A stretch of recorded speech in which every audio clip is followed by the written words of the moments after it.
तंत्र में सत्ता की चाबी राजनीति करने वालों के पास होती है और राजनीति मूल रूप से जनता की सेवा करना, जनता के लिए बेहतर कानून बनाना था। लेकिन अब न कोई किसी जाति, किसी धर्म, किसी मजहब का हितैषी है, अपितु लोग सत्ता के लोभी हैं। सत्ता हित में वो कभी भी किसी भी प्रकार का समझौता बना व बिगाड़ सकते हैं।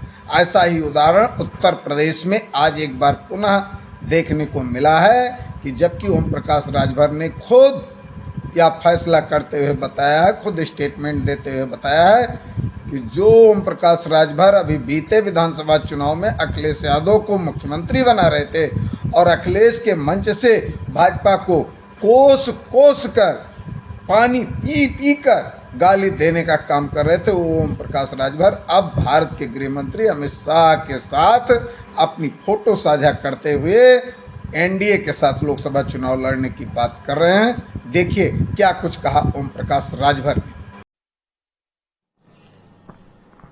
सबसे पहले तो मैं आपके चैनल को धन्यवाद देता हूं कि आप लोगों के प्रयास से और सुहेलदेव भारतीय समाज पार्टी और भारतीय जनता पार्टी आगामी 2024 चुनाव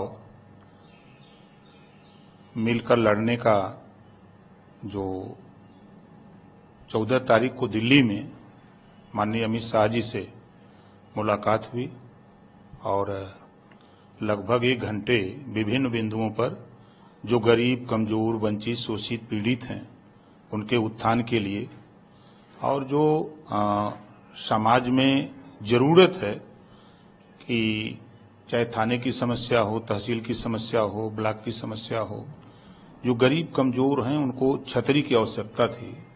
इन सब मुद्दों को लेकर के माननीय गृह मंत्री अमित शाह जी से मुलाकात हुई, बात हुई और उन्होंने सहमति जताई और दोनों दल के मिलने से पूरे प्रदेश में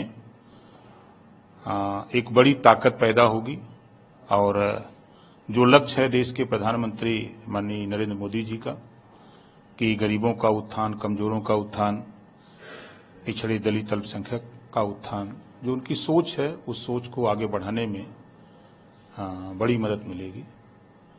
इस बात के लिए हम देश के प्रधानमंत्री माननीय नरेंद्र मोदी जी और देश के गृह मंत्री माननीय अमित शाह जी और उत्तर प्रदेश के मुख्यमंत्री योगी आदित्यनाथ जी को धन्यवाद देता हूं कि इस लड़ाई में हम लोगों को साथ उन्होंने लिया है।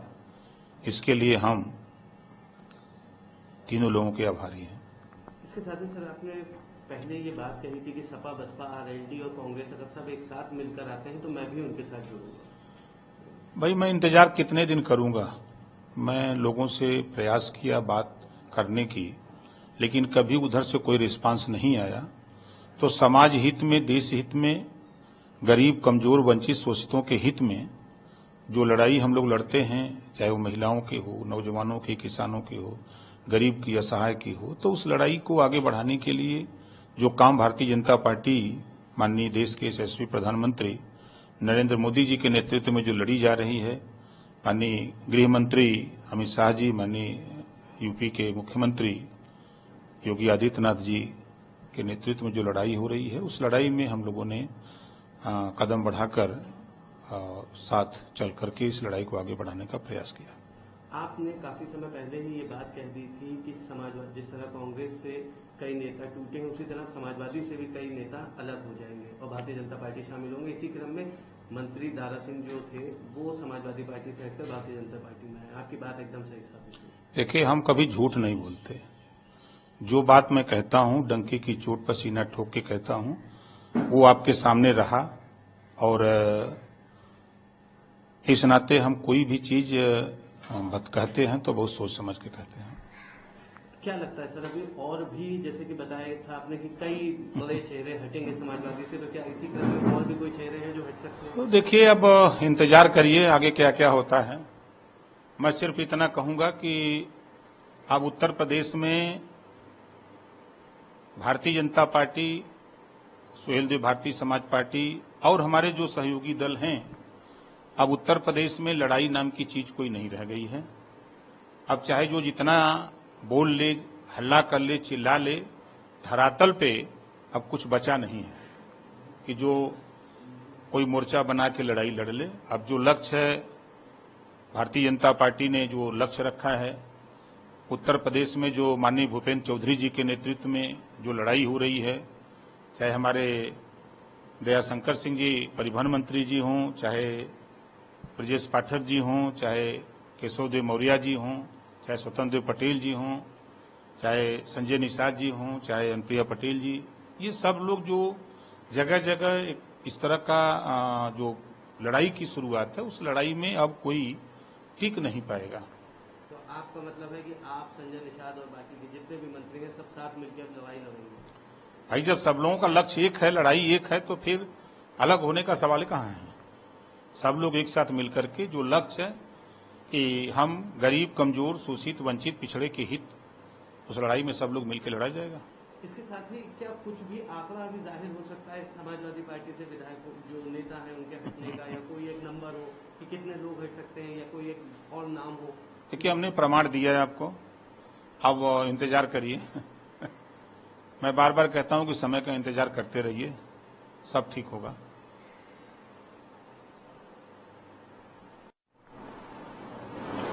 सर, अभी क्या कुछ कयास लगाए जा रहे हैं कि आगे कुछ चांसेस हैं आपके मंत्री बनने के, या आगे पार्टी में कोई बड़ा पद लेने के? देखिए, मंत्री बड़ा हमारे लिए नहीं है। 18 तारीख को जो एनडीए की बैठक दिल्ली में है, उसका निमंत्रण भी मिल चुका है। 18 तारीख को वहां हम एनडीए की बैठक में रहेंगे और जो भी चीजें और आगे होंगी सब आपके सामने आता रहेगा। हमारे लिए सिर्फ जैसे कि हाई कोर्ट ने जो आदेश दिया है भर राजभर जाति को अनुसूचित जनजाति में शामिल करने का, 2 महीने का फिर समय मांगा है, तो इस संबंध में इसको हम मंजिल तक पहुंचाने के लिए और जो वंचित, शोषित हैं, पिछड़े, दलित हैं, उनको रोटी, कपड़ा, मकान, शिक्षा, दवाई बेहतर मिले, इसके लिए हमारा प्रयास है। और आगे सब अपना ठीक होता रहेगा, देखते जाइए। अभी आपने 18 तारीख का जिक्र किया, तो क्या कुछ 18 तारीख को सामने आता है? 18 को एनडीए की बैठक है। एनडीए में सभी दल के लोग, जितने दल के लोग हैं, सबसे परिचय होगा। एक देश में एक मैसेज होगा कि सुहेलदेव भारतीय समाज पार्टी, ओम प्रकाश राजभर भी एनडीए में शामिल हो गए हैं। ये पूरे देश और दुनिया को खबर भी होगी। और उत्तर प्रदेश में जो सपना है और देश में सपना है, यूपी ही नहीं, बिहार में वो ताकत मिलेगी, बंगाल, दिल्ली मिलेगी, महाराष्ट्र मिलेगी, गुजरात मिलेगा। पूरे देश में भारतीय जनता पार्टी को, सुहेलदेव भारतीय समाज पार्टी की ताकत पूरे देश में मिली। आपने सुना कि ओम प्रकाश राजभर जी ने स्वयं कहा है कि अब वो एनडीए के साथ लोकसभा चुनाव लड़ने का काम करेंगे। जो ओम प्रकाश राजभर अभी विपक्षी एकता की कुछ दिन पहले बात करते थे, सपा, बसपा सहित सभी विपक्षी दलों को एक साथ एक मंच पर आने की बात करते थे, उन्हें जब लगा कि विपक्ष एकजुट नहीं होगा और विपक्ष एकजुट नहीं होगा तो उत्तर प्रदेश में लोकसभा की सीटें निकलना मुश्किल हो जाएगा, तो उन्होंने अपने सारे सिद्धांत को ताक पर रख दिया और कहीं उनको भाजपा के तरफ से 1-2 सीट मिल जाए, वो या उनके पार्टी के लोग सदन पहुंच जाए, इस फिराक में उन्होंने एनडीए के साथ अपने आपको लोकसभा में उसका सहयोगी घोषित कर दिया। और 18 तारीख को होने वाली एनडीए के बैठक में उन्होंने बताया कि उनको निमंत्रण मिला है और वो उस बैठक में शामिल होंगे। अब जनता जो यहाँ पर कभी कभी क्या करती है कि पार्टी के प्रत्याशी के आगे रोज जो उसके लिए लड़ने का काम करता है उसको छोड़ देती है, कहते हैं हम पार्टी के वफादार सिपाही, हम जाति के वफादार सिपाही, हम फला के वफादार हैं।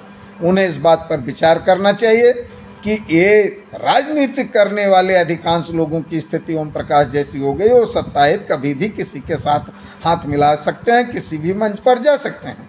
ऐसे में जो 5 साल आपके लिए सेवा और संघर्ष करे, आपको उसी के साथ चलना चाहिए। और ये बात मैं इसलिए नहीं कह रहा हूं, कहीं आप ये मत सोचिएगा कि मैं पुनः लोकसभा चुनाव में आ रहा हूं, चूंकि बीते 3 चुनावों में मैंने देखा कि मेरे संघर्ष का प्रतिफल वोट के रूप में किस तरीके से जनता ने दिया। ऐसे में अब तो मेरा एकमात्र उद्देश्य है कि प्रजातंत्र की मजबूती हेतु सत्ता पर अंकुश आवश्यक है और इस बार बस्ती लोकसभा चुनाव में सत्ता के जनप्रतिनिधि को पराजित कर और एक नया परिवर्तन लाने का काम करें। मैं चंद्रमणि पांडे, 307 विधानसभा रही।